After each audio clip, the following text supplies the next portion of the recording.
कृष्ण हरे हरे हरे हरे राम राम राम हरे हरे हरे कृष्ण कृष्ण कृष्ण हरे हरे।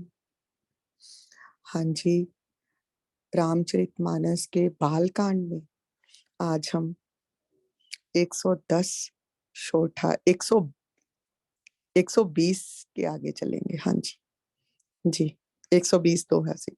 रेणु जी।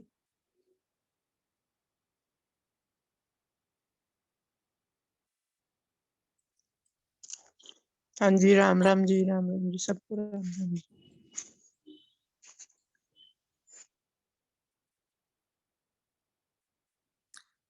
हम नवपराहण पहला विश्राम पर हैं और मास पारायण चौथा विश्राम। क्या बात है।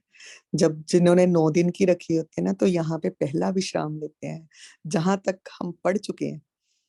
और जिन्होंने 1 मास के लिए रखी होती है तो उनका ये चौथा विश्राम होता है। यहाँ पर हम पहुंचे हैं कथा में, और ये कथा में अब भोलेनाथ जो हैं बहुत हर्षित होकर पार्वती को पहले प्रश्न का उत्तर तो दे चुके हैं कि निर्गुण और सगुण ने क्यों अवतार लिया है, निर्गुण ने सगुण रूप क्यों धारण किया, ये उत्तर तो दे दिया। अब उन्होंने पूछा है माता ने कि हाँ जी, ये तो मेरे को समझ में आ गया कि मनुष्य रूप धारण करके आते हैं प्रभु, पर क्यों धारण करके आते हैं, अब मेरे को ये उत्तर भी दीजिए और आगे मेरे को ये कथा भी पूरी सुननी है। जैसी भी है राम कथा, जैसे है, कुछ भी छिपाइएगा मत, मुझे सब सुनाइएगा। हाँ जी रेणु जी हाँ बोलो। जी, हरे राम श्री राम राम हरे हरे, हरे कृष्ण श्री राधा कृष्ण हरे हरे। बोल सियापति रामचंद्र महाराज की जय, पवन सुत हनुमान की जय, उमापति महादेव की जय, रमापति रामचंद्र महाराज की जय। भाई सब संतन की जय, हरि भक्तन की जय। सुनो शुंभ कथा भवानी, रामचरित मानस विमल कहा भुसुंडी बखान, सुना बिहग नायक गरुड़ सियावर राम, जय जय राम। मेरे प्रभु राम किया कल्याण, मेरे हनुमान किया कल्याण। हे पार्वती, निर्मल रामचरित मानस की वह मंगलमयी कथा सुनो जिसे कागभुशुंडी ने विस्तार से कहा और पक्षियों के राजा गरुड़ जी ने सुना था। सो संवाद उदार जेहि विधिवा, आगे कहब सुनो राम अवतार चरित, परम सुंदर अनघ सियावर राम, जय जय राम। ये वह श्रेष्ठ संवाद जिस प्रकार हुआ वह मैं आगे कहूंगा। अभी तुम श्री रामचंद्र जी के अवतार का परम सुंदर पवित्र पाप नाशक चरित्र सुनो। हरि गुण नाम अपार कथा, रूप अगिनित अमित, मैं निज मति अनुसार कहूँ, उमा सादर सुनो सियावर राम, जय जय राम। मेरे प्रभु राम किया कल्याण। श्री हरि के गुण नाम कथा रूप सभी अपार अगणित और असीम है। फिर भी हे पार्वती, मैं अपनी बुद्धि के अनुसार कहता हूँ, तुम आदर पूर्वक सुनो। हाँ जी, अब भोलेनाथ ने पार्वती जी को सुनाने शुरू की है कथा और कहते हैं कि मैं तुम्हें वो रामचरितमानस की मंगलमयी कथा सुनाने जा रहा हूँ जिसे काकभुशुंडी जी ने विस्तार से कहा था। और जब गरुड़ जी को भी संदेह उत्पन्न हुआ था तो उन्होंने वहीं पर जाकर गरुड़, पक्षियों का राजा, विष्णु का वाहन, और उनको भी संदेह हुआ है और किससे जाकर कथा सुन रहे हैं, कागभुशुंडी कौआ, जो सबसे पक्षियों में माना जाता है, जिसको मतलब पसंद ही नहीं करते लोग, तो उनके पास जाकर गरुड़ जी ने ये कथा सुनी है अपने अहंकार की निवृत्ति के लिए। उन गरुड़ जी को कागभूषुंडी जी से कथा सुनने को मिली थी और उनका संदेह दूर हुआ था। और वही कथा, वही रामचंद्र जी का जो सुंदर पवित्र पाप नाशक चरित्र है, वो मैं तुम्हें सुनाने जा रहा हूँ। भोलेनाथ ने देखो ये बता दिया कि पापी से पापी भी अगर इसको सुनता है ना, तो उसके भी सारे पाप दूर हो जाते हैं। बस एक बात है, संदेह हृदय में रख के नहीं सुनना है, निर्मल मन से आना है सुनने के लिए, श्रद्धा से आओ सुनने के लिए। और फिर कह रहे हैं, ये भी नहीं कह रहे भोलेनाथ कि मैं आहा मेरे को तो सब पता है मैं सुना रहा हूँ। कहते हैं जितनी मेरी बुद्धि के अनुसार मुझे पता है उतना मैं तुम्हें सुनाऊंगा, क्योंकि श्री हरि के गुण तो जो है अगणित हैं, असीम हैं, तो मेरी बुद्धि इतनी ज्यादा असीम नहीं है। कितने विनय से भोलेनाथ सुनाने जा रहे हैं और माता पार्वती जो है कितनी श्रद्धा से सुनने जा रही हैं।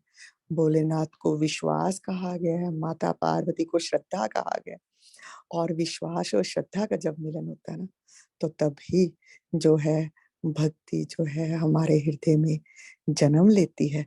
तो आइए आगे सुनते हैं क्या कह रहे हैं भोलेनाथ माता से जी। सुनो गिरजा हरि चरित सुहाए, विपुल बिसद निगमागम गाए। हरि अवतार हे तुझे ही होई, इंद मित कही इद जा। मिथम कही जाए न सोई। हे पार्वती सुनो, वेद शास्त्रों ने हरि के सुंदर विस्तृत निर्मल चरित्रों का गान किया है। हरि का अवतार जिस कारण से होता है, वह कारण बस यही है कि ऐसा नहीं कहा जा सकता। अनेकों कारण हो सकते हैं, ऐसा भी हो सकता है जिन्हें कोई जान नहीं सकता। राम आगे हाँ जी, राम आगे पढ़ दीजिए लास्ट दो मिनट। दीन बानी मत हमार असम सुने सयानी, तदपि संत मुनि वेद पुराना, जस कहूँ कहे सब मति अनुमाना। हे सियानी सुनो, हमारा मत तो ये है कि बुद्धि मन और वाणी से श्री रामचंद्र जी की तुलना नहीं की जा सकती। तथापि संत मुनि वेद पुराण अपनी अपनी बुद्धि के अनुसार जैसा कुछ कहते हैं, तस्मै सुमुख सुमुख सुनायो तो ही समुझ पे, जस कारण मोही जब जब होई धर्म की हानि, बाढ़ही असुर अधम अभिमानी। और जैसा कुछ मेरी समझ में आता है इस मुखी, वही कारण मैं तुमको सुनाता हूँ। जब जब धर्म का ह्रास होता है, तभी नीच अभिमानी राक्षस बढ़ जाते हैं। करे अनीति जाए नहीं बरनी, सीधही विप्रदेनु सुर धरणी, तव तव प्रभु धर विविध शरीरा, हरे कृपा निधि सज्जन पिया। और हे, वे ऐसा न्याय करते हैं कि जिसका वर्णन नहीं हो सकता, तथा ब्राह्मण गो देवता पृथ्वी कष्ट पाते हैं। तब तब वे कृपा निदान प्रभु भांति भांति के दिव्य शरीर धारण कर सज्जनों की पीड़ा को हरते हैं। हाँ जी, अब भोलेनाथ ना माता पार्वती को सुना रहे हैं। कहते कि देखो ये तो मैं नहीं बता सकता, क्योंकि मेरी बुद्धि मन और वाणी से तो मैं श्री रामचंद्र जी के बारे में कुछ भी क्या तुम्हें सुनाऊं, पर फिर भी जैसा जैसा मेरी समझ में आता है, हे सुमुखी सुमुखी बोला है, क्योंकि तुम अपने सुंदर मुख के साथ आकर क्या श्रवण करना चाहती हो, क्या सुनना चाहती हो, कितना मतलब तुमने अच्छी बात पूछी है जिससे जगत का कल्याण होगा। तो मैं तुम्हें सुना रहा हूँ कि जब जब धर्म की हानि होती है और जो नीच अभिमानी राक्षस बढ़ जाते हैं और अन्याय करना शुरू कर देते हैं, तो जो भगत हैं, पृथ्वी है, ब्राह्मण सब पुकारते हैं प्रभु को, तो फिर जो प्रभु है वो भांति भांति के शरीर धारण करके सज्जनों की पीड़ा हरते हैं। गीता में भी तो भगवान ने कहा है ना, जब जब धर्म की हानि होगी तब तब मैं अवतार लूंगा। तो वो ये बात अपना कथन सत्य करने के लिए अवतरित होते हैं। हाँ जी। असुर मारी थाप ही सुर ने, राखे निज श्रुति से तू, जग विस्तार ही रिसद जस, राम जन्म कर हेतु सियावर राम। जय जय राम। मेरे प्रभु राम किया कल्याण, मेरे हनुमान किया कल्याण। वे असुरों को मारकर देवताओं को स्थापित करते हैं और श्वास रूप वेदों की मर्यादा को रक्षा रक्षा रक्षा करते हैं। और जगत में अपना निर्मल यश फैलाते हैं कि श्री रामचंद्र के अवतार का यही कारण है। हाँ जी, आगे सोई सारा जस पढ़ दीजिए ना दोहे तक। भवतरहि कृपा सिंधु जनहित धन धरहि राम जन्म के हेतु अनेका परम विचित्र एक देखा। उसी यश को गा गा कर भक्त जन भव सागर से तर जाते हैं। कृपा सागर भगवान भक्तों के हित के लिए शरीर धारण करते हैं। श्री रामचंद्र जी के जन्म लेने के कारण है जो एक से बढ़कर एक विचित्र है। जन्म एक दुई कहो बखानी सावधान सुनो सुमति भवानी। द्वारपाल हरि के प्रिय दो जय और विजय जान सबको। हे सुंदर बुद्धि वाली भवानी, मैं उनके दो एक जन्मों का विस्तार से वर्णन करता हूँ। तुम सावधान होकर सुनो। और श्री हरि के जय और विजय के दो प्यारे द्वारपाल हैं जिनको सब कोई जानते हैं। वे प्रशाप यद दूने भाई तामस दसुर देह तिन पाई। कनक सिपु अरु हाटक लोचन जगत विदित सुरपुति मदमोचन। उन दोनों भाइयों ने ब्राह्मण सनकादिक के शाप से असुरों का तामसी शरीर पाया। और एक का नाम था हिरण्यकशिपु और दूसरे का नाम हिरण्याक्ष। वे ये देवराज इंद्र के गर्व को छुड़ाने वाले सारे जगत में प्रसिद्ध हुए। विजय समर वीर विख्याता धरि वराह प्रभु एक निपाता होई। नर हरि दूसर पपुनि मारा जन प्रहलाद सुजस विस्तारा। वे इस युद्ध में विजय पाने वाले विख्यात वीर थे। इनमें से एक हरनाक्ष और भगवान ने वराह का शरीर धारण करके उसे मारा।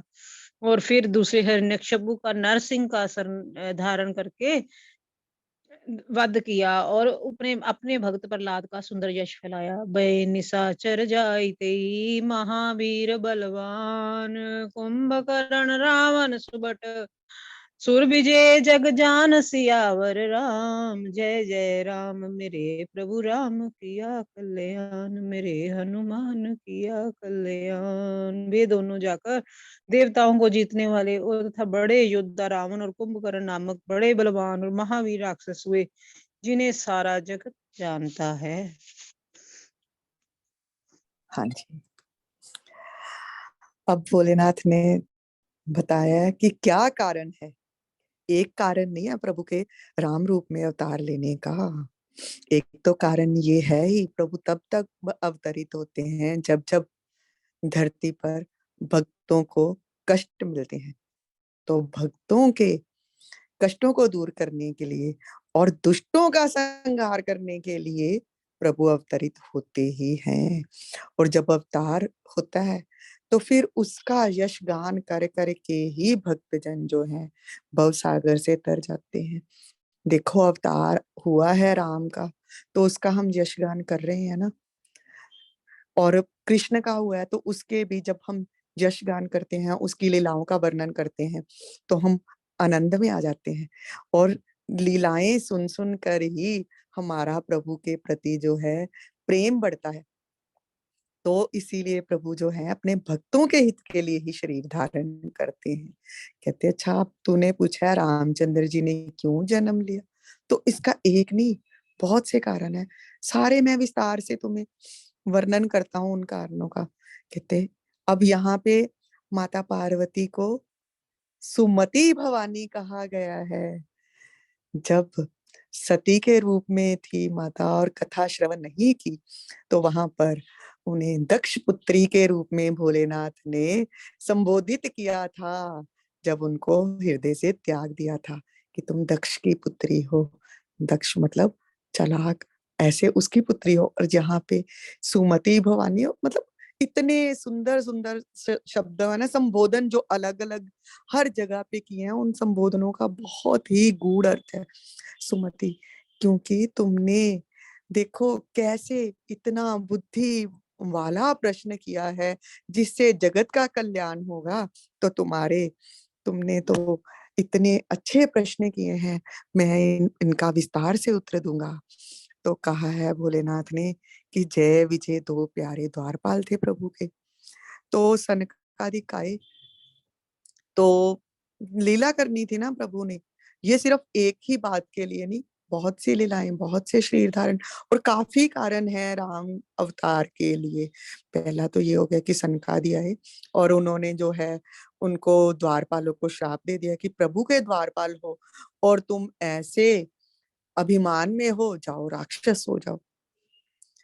तो उन्होंने बहुत विनय की है सनकादिक से कि हमें ये राक्षस योनि में आप भेज रहे हो, ये तो हमसे हमें क्षमा करो। आप तो हमें क्षमा कर सकते हैं ना, आप तो साधु हैं, साधु का स्वभाव है क्षमा करना, आप तो संत हैं। तो फिर उन्होंने ये उनको श्राप मुक्ति ये किया है कि जहाँ तो 3 जन्म तुम्हारे राक्षस में होंगे, राक्षस कुल में 3 जन्म लेकर, और प्रभु अगर आते हैं तुम्हारा उद्धार करने, प्रभु से वैर करोगे तो प्रभु आकर तुम्हारा उद्धार करेंगे, तो तुम तीसरे जन्म में आकर हो जाओगे। तो फिर प्रभु को अपने उन द्वारपालों के लिए अवतरित होना पड़ा, 3 बार जन्म लेना पड़ा है। और अब भोलेनाथ ने पहला जन्म बताया है कि उन द्वारपालों का पहला जन्म जो हुआ वो एक हिरण्यकशिपु और दूसरा हिरण्याक्ष के रूप में हुआ। और इन्होंने ऐसा, मतलब क्योंकि थे तो द्वारपाल और उनको ये शापित थे, तो श्राप तो ये मिला था कि प्रभु से द्रोह करोगे तो प्रभु आएंगे तुम्हें, तो प्रभु के अवतार के लिए तो कारण भी बनना चाहिए था। तो उन्होंने देवताओं को कष्ट दिए, पृथ्वी पर सबको कष्ट दिए, भक्तों को कष्ट दिए, और फिर प्रभु ने आकर एक को तो वहां पर हिरणाक्ष को वराह रूप धारण करके मारा, वो पृथ्वी को लेकर पाताल में छिप गया, पाताल में छिप गया और पृथ्वी को निकालने, पृथ्वी ने पुकारा, हे प्रभु मैं तो आपकी पत्नी भी, तो मेरे को, मैं वसुंधरा हूँ, मुझे निकालो। तो आए हैं प्रभु, उसको वराह रूप धारण करके और उसको वहीं पर समाप्त कर दिया। और दूसरा जो था, दूसरा भाई था, उसने तपस्या की और अब उसने वरदान लिए ब्रह्मा से कि दिन में ना मरूं, रात में ना मरूं। और ये हम सब जानते हैं ये कथा, इसीलिए यहाँ पर भी विस्तृत रूप से नहीं लिखी गई है। तो इसको स्पर्श करते हुए आगे चलते हैं कि मैं दिन में ना मरूं, ना रात में मरूं, ऐसे ना मरूं, वैसे ना मरूं। तो उसके घर में प्रहलाद के रूप में प्रभु का ऐसा भक्त पैदा हुआ। तो उसको जब कष्ट मिले हैं, भक्त को जब कष्ट दिए गए हैं, और जब देखा है कि मेरे भक्त का विश्वास ना डोल जाए, तो कैसे निकले हैं नरसिंह का रूप धारण करके कि ना मैं मनुष्य हूँ और ना ही मैं कोई पशु हूँ। और देखो कैसे जो जो तुमने वरदान लिए थे उनके अनुरूप ही तुम्हारी हत्या कर रहा हूँ। और यहाँ पर ये भी बता दिया साथ में कि अमर कोई भी नहीं है, जैसे चाहे जितने मर्जी छल से कपट से जैसा भी वरदान ले लो, वो अंत तो तुम्हारा होगा ही। और उसका उद्धार किया है। और देखो यहाँ पर जब उन दोनों को मारा है तो वो मुक्त नहीं हुए हैं, क्योंकि वो श्रापित हैं 3 जन्मों के लिए, तो मुक्त नहीं हुए। तो अब भोलेनाथ बता रहे हैं कि वहां पर एक बार उनको मार दिया, अब दोबारा ये दोनों ही रावण और कुंभकर्ण के रूप में पैदा हुए हैं, दोनों ही द्वारपाल जो प्रभु के हैं। तो यहाँ पर भी अब ये राक्षस योनि में ही आए हैं, ये सारा जगत तो जानता ही है। हाँ जी, आगे चलिए रेणु जी। हाँ जी, मुकुत न भये हते भगवाना, 3 जन्म द्विज वचन प्रवाना, एक बार तिनके हित लागी, दयो शरीर भगत अनुरागी। भगवान के द्वारा मारे जाने पर भी वे हरिनाक्ष और हिरण्यकशिपु इसलिए मुक्त नहीं हुए कि ब्राह्मण के वचन के प्रमाण 3 जन्म के लिए था। अतः एक बार उनके कल्याण के लिए भक्त प्रेमी भगवान ने फिर अवतार लिया। कश्यप दिति तहा पितु माता, दशरथ कौसल्या विख्याता, एक कल्प विधि अवतारा, चरित पवित्र करे किए संसारा। यहाँ उस अवतार कश्यप और अदिति उनके माता पिता हुए, जो दशरथ और कौशल्या के नाम से प्रसिद्ध हैं। एक कल्प में इस प्रकार अवतार लेकर उन्होंने संसार में पवित्र लीलाएं की। एक कल्प सुर दिखे दुखारे, देखी दुखारे, समर जलंधर सन सब हारे, शंभु कीन संग्राम अपारा, धनुज महाबल मरे न मारा। एक कलम में सब देवताओं को जलंधर दैत्य से युद्ध में हार जाने के कारण दुखी देखकर शिव जी ने उसके हाथ बड़ा ही घोर युद्ध किया, और पर वह महाबली दैत्य मारे नहीं मरता था। परम सती असुर असुराधिप नारी, तेहि बल ते ताहि न जिते पुरारी। उस दैत्य राज की स्त्री परम सती बड़ी ही पवित्रता थी, और उसकी के प्रताप से त्रिपुरासुर जैसे अजय शत्रु का विनाश करने के लिए शिव जी उसी दैत्य को नहीं जीत सके। छल करी कटारे होता सूरत, प्रभु सुर कारज कीन। जब ते ही जाने ओ परम मरम तब, श्राप कोप कर दीन सियावर राम। जय जय राम मेरे प्रभु राम किया कल्याण। प्रभु ने छल से उस स्त्री का व्रत भंग करके देवताओं का काम किया। जब उस स्त्री ने ये भेद जाना, तब उसने क्रोध करके भगवान को शाप दिया। हाँ जी, कहते एक तो ये हो गई ना कथा कि 3 बार तो प्रभु को अवतरित होना ही था। एक तो उन्होंने ये अवतार लिया नरसिंह का रूप और वराह का रूप धारण करके अपने उनको समाप्त किया, और दोबारा जब उन्होंने फिर से जन्म लिया है राक्षसों के रूप में, तो अब जो है प्रभु ने राम अवतार धारण किया है। दशरथ और कौशल्या उनके माता और पिता हुए हैं, और अब प्रभु ने राम का अवतार धारण करके लीलाएं की हैं। कहते हैं कि इसका एक तो ये कारण हो गया कि उन अपने जय और विजय के कल्याण के लिए, और यही कारण नहीं है, प्रभु ने बहुत सारे कारण बने हैं। तो तभी अवतरित ये सीता का क्यों हुआ है अपहरण, इसके बारे में बताया है कि जलंधर दैत्य जो था वो बहुत बलवान एक दैत्य हुआ है जलंधर, और उसने जब भोलेनाथ के साथ युद्ध किया, भोलेनाथ उसको मार नहीं पाए, और जलंधर को तो प्रभु ने उसको ब्रह्मा से क्या कहते हैं, उसको ब्रह्मा से था वरदान मिला हुआ था, तो उसकी जो मृत्यु तो भोलेनाथ के हाथ से होनी थी। तो उसने उसकी जो पत्नी थी वो इतनी पतिव्रता थी कि उसके पतिव्रत को भंग किए बिना तो जलंधर की मृत्यु हो ही नहीं सकती थी।